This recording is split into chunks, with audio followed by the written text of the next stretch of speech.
Hello everyone. For those of you who don't know me, my name is Matt Moser. I've been a friend of Vince's since about the 3rd or 4th grade when we first met playing on the same soccer team. Before I get started tonight, I'd first like to thank Mr. and Mrs. Mangano and Mr. and Mrs. Sidoti and anyone else who helped make this tremendous day come true.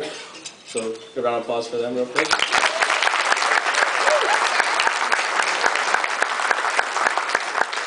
And also, I just want to say, Carli, you look absolutely stunning tonight. So let's hear it for the bride, everyone.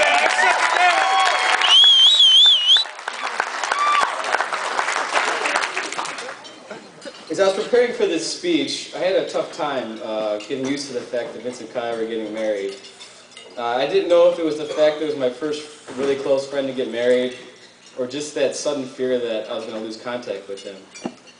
But then I realized it was probably due to the fact that I'm 100% single, and I'm on the complete opposite end of the love relationship spectrum. Vince and Carli, me.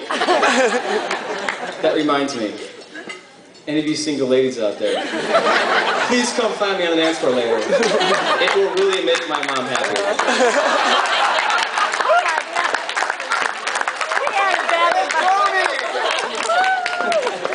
Moving along, I decided to share with you a few things that I've learned from Vince over the last 15 years.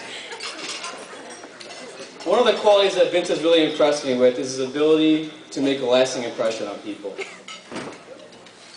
Vince has a way about him that when he speaks, people listen. And I'd like to share a story with you about a time that Vince made a lasting impression on me. It was the day before 8th grade. We had recently just bought brand new pairs of real Oakley sunglasses. So we were really excited about that.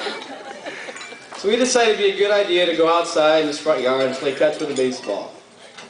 We're playing catch, obviously wearing our brand new sunglasses. And Mr. Sooty comes outside to do some yard work. So we're standing there playing catch and everything's going fine, and then he starts talking with me. Well, as I hold my glove there, I'm kind of looking to the side, but Vince thinks I'm looking at him. So he throws the ball at me, but I'm not paying any attention. All of a sudden I hear, "Look out."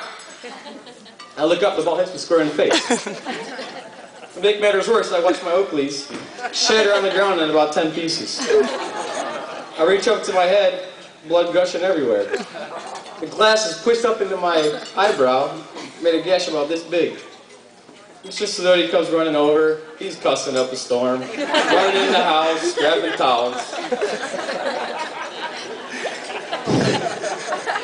To make a long story short, I ended up getting about 4 or 5 stitches. But now every time I wake up in the morning, I look in the mirror, I see the scar, and get a reminder of the lasting impression Vince made on me. So thank you, Vince, for that. The saying goes, you only get one chance to make a lasting impression. Most of you wouldn't be here today if Vince hadn't made some sort of impression on you before tonight. Judging by the amount of people in this room, I think that alone speaks volume about the quality of the individual sitting next to me right here. The second thing I've learned from Vince is intelligence. Growing up, we've had many classes together throughout the years, and things became quite competitive, trying to get who could get better grades. I think, in the middle of school years, I might have had a slight advantage on him. But by the time we graduated, I don't think there was much of a gap at all. But that's not what impressed me the most about him. Vince and I used to play Jeopardy almost every day for a couple of years. Whoever could shout out the answer first got a point. To this day, I have yet to beat Vince in a game of Jeopardy. I swear there were times Alex Trebek would read 4 words from the clue, and he was shouting out the answer. And these were no easy categories either. He always used to say that he watched a lot of TV, and that's, how he got to know all these answers. But I think we all know the real truth. He was laying in his room reading the encyclopedia for 30 minutes every time before he went to sleep. I've gained a great amount of knowledge from him, spending time playing Jeopardy and just everyday experiences throughout these last 15 or so years. I just want you to know that, Vince, anything you put your mind to, there's no way you will not be successful. The last thing I've learned from Vince is loyalty. I have been blessed with a great group of friends that I'll cherish forever. But there are very few people that have been as loyal to me as Vince has over these past years. Not only is Vince very loyal to his friends, he's very loyal to his family. I can't count on my fingers how many times I've called him and he's helping his sister do this, or he's helping his mom with this, or he's helping his dad with the garden in the back. His unselfishness and willingness to reach out to friends is what creates that strong bond and strong sense of loyalty. A big reason why we are standing here today is Vince's loyalty to Carli. I can remember a time back in college. Vince and I were standing in the kitchen, and Carli was standing off in the other room, and he looks at me and he goes, "See that girl over there? I'm going to marry her." They had been dating maybe 2 or 3 months at a time. So I'm thinking to myself, this has got to be the alcohol talking. No way. He hasn't had a girlfriend for longer than 2 or 3 months in the past 3 or 4 years. But I looked at his face. He was dead serious. From that moment on, I've never seen him be more loyal to any other person than Carli. And I've also never seen him more happier since that moment. Which brings me on to Carli.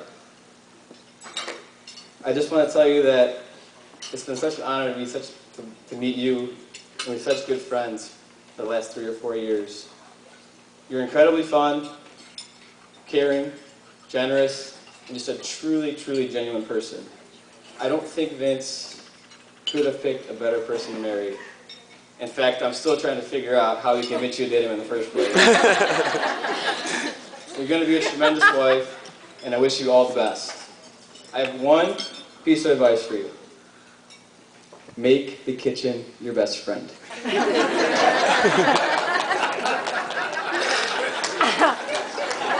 Vince has been spoiled since the day he was born with some of the most incredible Italian cooking there is.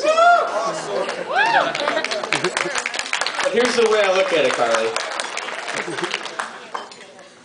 Say he doesn't like your cooking for the first 6 months to a year. Maybe that's the easiest way to get him to lose 15 to 20 pounds.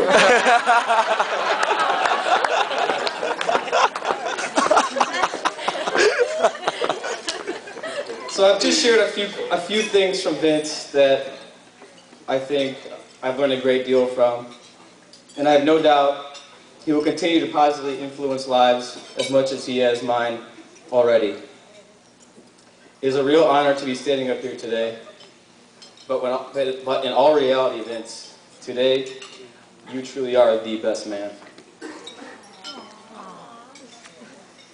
Did everyone raise their glasses? Carli and Vince, God has blessed you in so many ways today. I could not be happier for the both of you. Cheers.